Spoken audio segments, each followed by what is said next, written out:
So, welcome today again to another episode of Holy Smokes. And today we got the pleasure of Mr.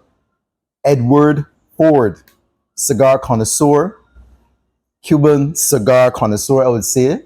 And welcome, Edward, to the episode of episodes. Well, Thank you for coming. Welcome. Thanks for inviting me. You said Cuban. Yeah. But I guess you will know as well that it was you who invited me to try other things. Yes, yeah, that's true. That's other true. than Cuban. Other than the Cubans, yeah. Now the connoisseur Broadening. has been broadened because of yourself. Excellent. So, we know that you smoke. Some people know that you smoke. Well, everybody should know that you smoke. But you always got cigars in tow, a leather cigar case in tow, almost at every single point where people see you. So everybody knows you smoke. Relaxing, chillax time. Yeah. So, by the way, folks, today we're gonna be smoking. Edward gonna be on the Cuban. I'm not sure what he has, but I'm gonna have the Macanudo.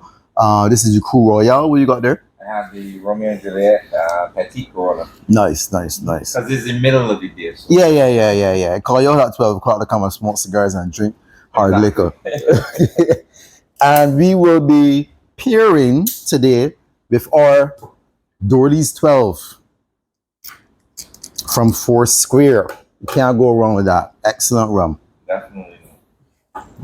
So we're gonna light up these bad boys here and get going. Hoping that my torch don't make me shame. Or it'll be good to go. And today, as you can see, we are at a different location. And we are at Platinum Coast Cigar Lounge in Lime Grove. So you got to big up my girl Deborah for allowing us and permitting us to come here to do today's episode. Thank you very much, Deborah.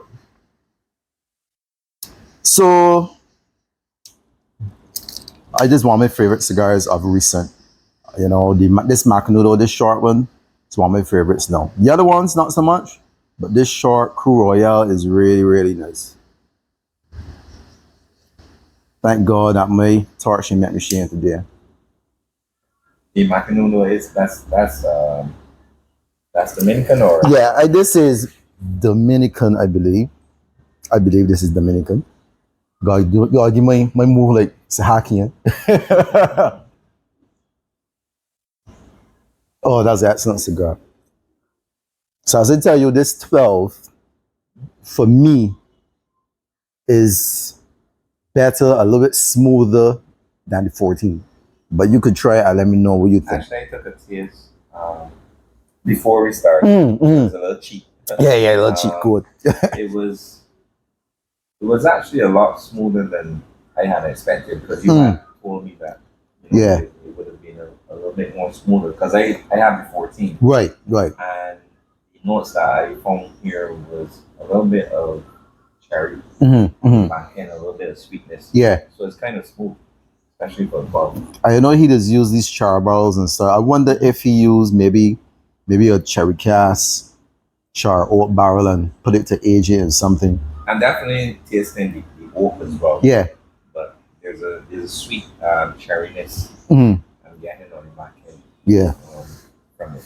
It's an excellent rum. You can't go wrong with Dorley's. You can't go wrong with Foursquare, the Cass series. You can't go wrong with anything coming out from their way Richard Steele. For sure. And it's unfortunate that a lot of Barbadians either are not appreciative of this or are not aware even of the weight that our rums hold overseas. For sure. Particularly in Europe and North America. For sure.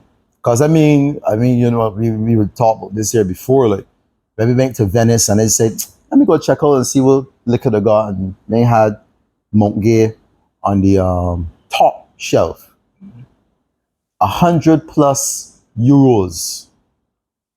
This is a rum that we could go by Massey or the side shop, rum shop, and buy it at next to nothing. And this thing's $100+ euros.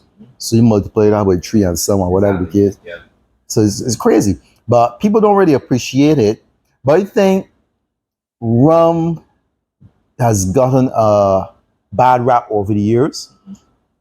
Thus the term rum drinker, man. He's a rum drinker. Yeah. You know, like, you know, it's something bad. Yeah. But I think it comes from like that's more like from our father and grandfather's generation where people have this vision or this idea in their head that okay, you're drinking rum and you know the guy that comes home at night he's and beat up falling the down, family beat and up the family and stuff like that. yeah, But like the type of rums that we're talking about now that are put on the market is like what we call like these special classy sipping rums. yeah, yeah. Usually, like for me, I would go outside on the patio at night and I just take a glass and it's just one shot. Yeah. And that shot is going to last me for the length of my cigar time. Correct. So it is not a case where I'm looking to get drunk. Yeah. You know, it's a case where I'm looking to pair my cigar with a spirit that, you know, it kind of complements it. And the whole mood and ambiance